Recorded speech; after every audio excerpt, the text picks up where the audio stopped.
है? बोलो, एक से क्यों नहीं देख सकती हो? पाप हो जाएगा। अलग अलग करने वाला ही धर्म है, अर्थात धर्म ही तो बताएगा कि किसे किस दृष्टि से देखें।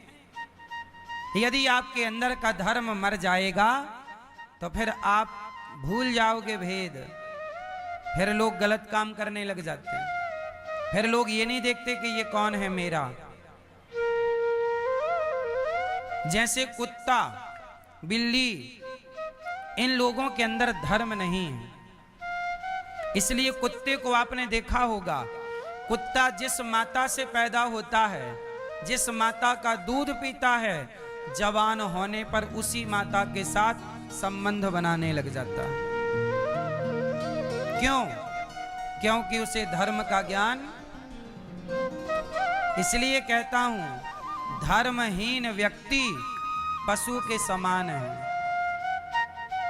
धर्महीन व्यक्ति, इसलिए आपके अंदर भी यदि धर्म ना होगा तो उस पशु में और इस पशु में अंतर क्या रह जाएगा। इसलिए आपको इंसान, आपको महान यदि कोई बनाता है तो आपके भीतर का धर्म ही महान बनाता है। जिसके अंदर धर्म जिंदा है वो महान है। वो धर्म मर गया तो काय बात की महान।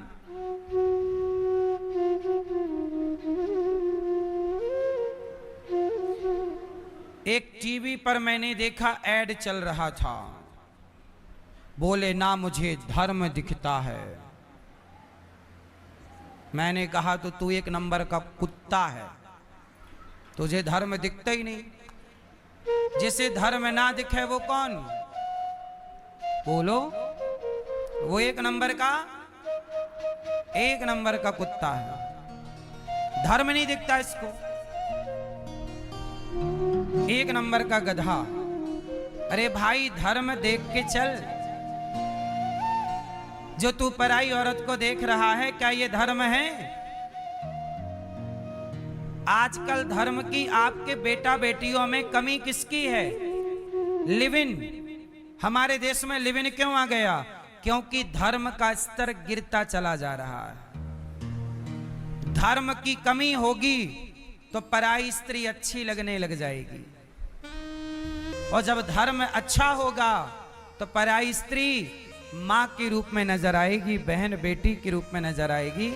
उस पर गलत विचार जा ही नहीं सकता, धर्म जाने नहीं देगा ना। राम के सामने जब रावण की बहन आई सूपनखा और बोली कि मेरे से ब्याह कर लो, तो क्या राम जी ने उसकी बात स्वीकार की? बोलो, की? बड़ी बड़ी पतिव्रता नारियां हैं, सबसे श्रेष्ठ हैं, सबसे अधिक शक्तिशाली हैं, लेकिन हमारे भगवान धरती के लोगों को अपने से भी बड़ा बताने की कोशिश कर रहे हैं। ये लीला है। वो माता अनसुईया को बड़ा बताना चाहते हैं। इसलिए तीनों को जब घमंड था तो इन तीनों के अभिमान को तोड़ने के लिए प्रभु ने ये लीला रची। क्योंकि मैं पतिव्रता हूं, ये घमंड भी तो नहीं होना चाहिए ना। मैं भक्त हूं, ये घमंड भी तो नहीं होना चाहिए ना। घमंड ये भी नहीं होना चाहिए, क्योंकि ये भी एक प्रकार का अहंकार है। तो माता अनसुईया का नाम सुनते ही तीनों ने कहा हम परीक्षा लेंगी। तो कहा कि जाओ, अपने अपने पतियों से कहा आप लोग जाओ और परीक्षा लेके देखो हमसे बड़ी कैसे हैं। तीनों ब्रह्मा विष्णु महेश, तीनों की पत्नियों ने कहा जाओ। अब तीनों पंडित जी बन गए, साधु जी बन गए, माँ के द्वार पे गए, भिक्षाम देही, ये मैया भीख दो। अब अनसुईया माँ निकली और भिक्षा देने लगी फल फूल की। तो ब्रह्मा विष्णु महेश बोले ऐसे नहीं लेंगे हम, पहले आप अपने सारे कपड़े उतारो और निर्वस्त्र हो जाओ, और जब निर्वस्त्र होएंगे तब आप हमें भिक्षा देना, तब हम भिक्षा लेंगे। माता अनसुईया समझ गई कि भाई कपड़े उतार कर भिक्षा कौन लेता है, ये हमारी परीक्षा लेने आए। माँ बड़ी पतिव्रता है, माँ समझ गई कि अच्छा ये ब्रह्मा विष्णु आए हैं, अभी रुक जाओ। अंदर गई, अपने पति के कमंडल का पानी लिया और कहा कि हे प्रभु, यदि मैं पतिव्रता हूं, ये तीनों बच्चे बन जाएं। अब तीनों बन गए बच्चे छोटे से। अब मैया उनको गोद में लिटाकर और दूध पिला रही हैं अपना। अब बिना वस्त्र के, देख लो, तुम्हें देखना, ये लो, दूध पिला रही हैं मैया। अब दूध पी रहे हैं ब्रह्मा विष्णु महेश। और तीन पालने बनाए माता, और तीनों को पालने पे लिटाया। माता अनसुईया ने डाल दियो पालना, झूले रहे तीनों देव बन कर के लालना। तीनों झूला झूल रहे हैं, आज इनके जीवन की हो रही सराहना। तीनों देव झूल रहे बन कर के लालना। अब तीनों झूल रहे हैं। अब नारद जी बोले नारायण नारायण। सरस्वती पार्वती माँ और ब्रह्माणी रुद्राणी और लक्ष्मी जी के पास नारद जी गए। तीनों देवियों ने कहा हमारे पति लौटे नहीं। बोले तीनों अब लौटेंगे भी नहीं।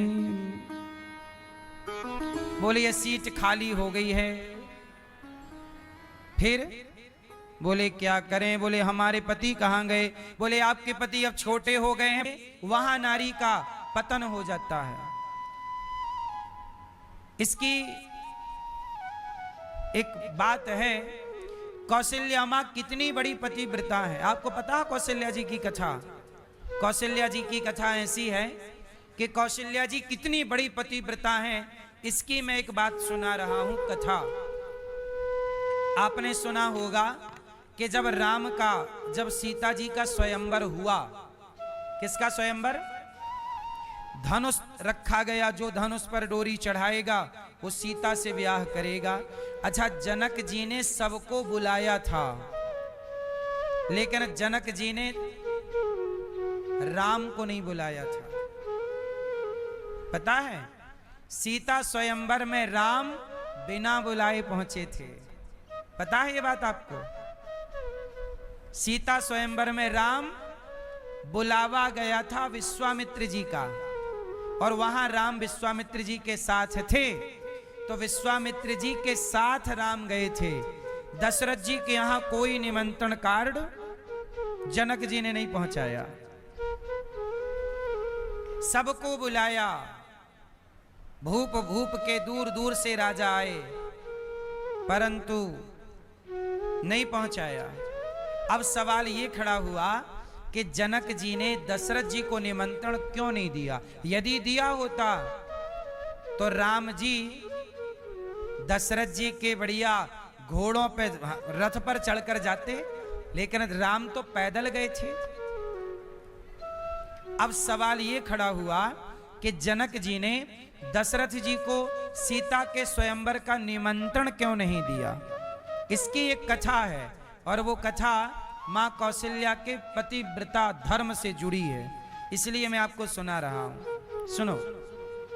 ऐसा हुआ था कि एक बार की बात है, जनक जी एक बगीचे पर बैठे थे। उनका बड़ा हरा भरा बगीचा, उसमें बावड़ियां भी थीं, कुआं भी थे, तालाब भी था, बड़ा फल फूल से भरा था, सुंदर बगीचा। वहां गर्मियों का समय था, नृत्य गीत चल रहा था। जनक जी बैठे थे कि तभी एक कोई प्यासा साधु आया, और वो प्यासा था। जनक जी बैठे थे, दूर खड़ा होके पानी मांग रहा था। भाई पानी दो, प्यासा हूं। पर जनक जी अपने नाच गाने में बड़े मस्त थे, सुने नहीं।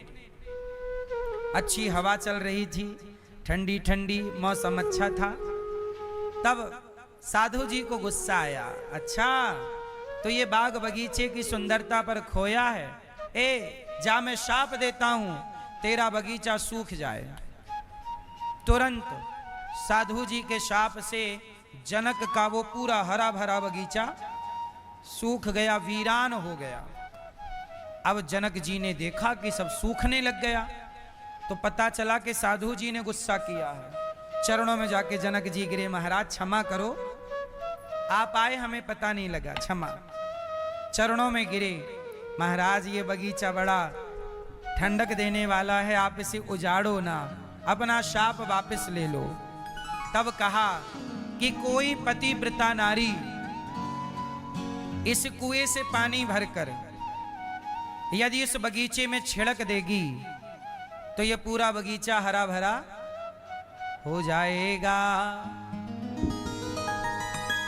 अब तो जनक जी ने कहा मेरे राज्य में जो पतिव्रता नारी हैं वो, अच्छा अब कुएं से पानी निकालने की शर्त रखी कि कच्चा धागा, कच्चे धागे में कच्चा घड़ा बांधकर पानी निकालना है। कच्चा घड़ा किसे कहते हैं? कुम्हार घड़ा बनाया और सुखाया, पकाया नहीं, वो कच्चा घड़ा है माटी का, उसे पानी मिले तो वो पानी मिट्टी हो जाता है, 1 मिनट के अंदर खत्म हो जाता है।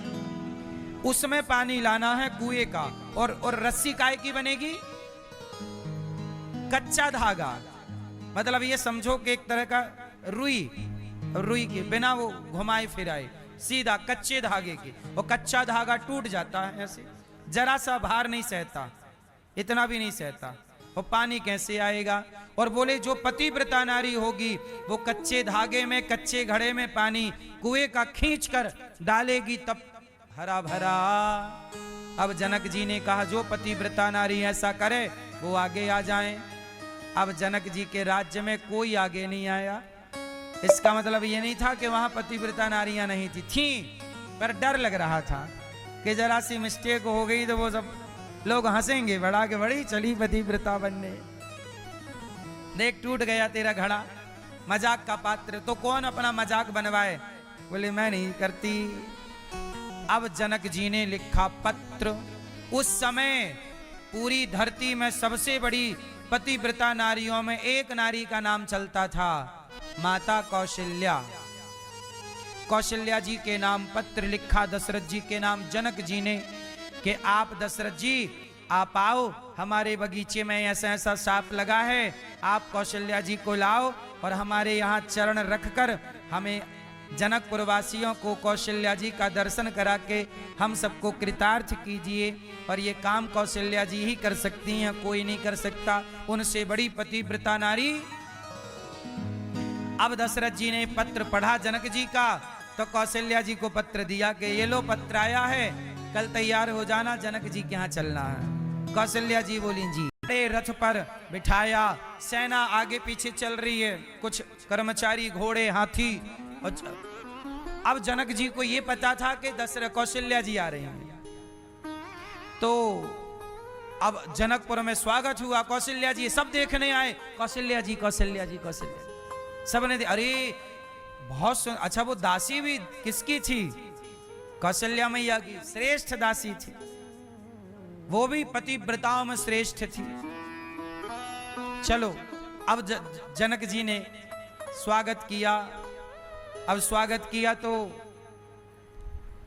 फूल वूल बिछाए, मां कौशल्या आइए। उन्होंने कहा मैं कौशल्या नहीं हूं, मैं उनकी दासी हूं, झाड़ू लगाती हूं उनके कमरे में। अब जनक जी बोले तो आप क्यों आई हो? अरे आपका काम करने तुम्हारा बगीचा सूख गया है, तुम कर लोगी? हाँ लाओ, कहां बगीचा? वो गई दौड़ते हुए, वो कच्चे सूत में कच्चे धागे में बांधा कच्चा घड़ा और डाला, हे विधाता मैं पतिव्रता हूं, ये धागा ना टूटे और कच्चा घड़ा ना फूटे। यदि मैं पतिव्रता हूं तो इन दोनों की रक्षा करना विधाता। और डाल के भैया पानी खींचा घड़े से। वो काय को टूटे वो घड़ा, वो काय का फूटे वो रस्सा टूटे। पतिव्रता तो पतिव्रता, भगवान रक्षक होते हैं सत्य के, तो सत्य के रक्षक भगवान। उसने घड़ा निकाला और घड़ा निकाल के और घड़े में पानी भर के कुएं का कोने में डाल दिया। पूरा देखते देखते बगीचा हरा भरा। अब तो जनक जी घबराए और सब बोले जब दासी इतनी बड़ी पतिव्रता तो मां कौशल्या कैसी होंगी? अब दशरथ जी ने जब सीता जी का स्वयंवर किया तो दशरथ जी जानकर, जनक जी ने जब सीता जी का स्वयंवर किया तो जनक जी ने जानकर दशरथ जी को मैसेज नहीं दिया। क्यों? क्योंकि इनके यहां बुलाओ किसी को और ये दासी वासी भेज देते हैं, और सीता के स्वयंवर में कहीं कोई अपना एक आध दास वास भेज दिए तो मेरी बेटी की जिंदगी खराब। इसलिए जनक जी डरों के मारे, डर के कारण जनक जी ने दशरथ जी को निमंत्रण नहीं दिया कि आप तो आते नहीं हो, आपका बेटा पता नहीं तुम्हारे बेटे के कमरे में झाड़ू लगाने वाला ना भेज दे, राम के कमरे में झाड़ू वालू वाला ना जाए। तो अगर मेरी बेटी और ये तो कर भी सकते क्योंकि वहां के लोग अजब हैं। इस डर के मारे दशरथ जी ने और जनक जी ने सीता जी के निमंत्रण वहां नहीं भिजवाया। लेकिन संयोग तो था, तो राम जी विश्वामित्र जी के यहाँ गए और विश्वामित्र जी को निमंत्रण आया था तो उनके साथ राम गए और राम सीता का विवाह हुआ, इसलिए निमंत्रण नहीं दिया। तो मैं आपको ये पूरी कथा इसलिए बताया कि इतनी बड़ी पतिव्रता नारी भी विधवा हो गई, माता कौशल्या। और दूसरी एक नारी और है, माता कुंती। माता कुंती, ये कुंती माता भी बहुत बड़ी पतिव्रता नारी है।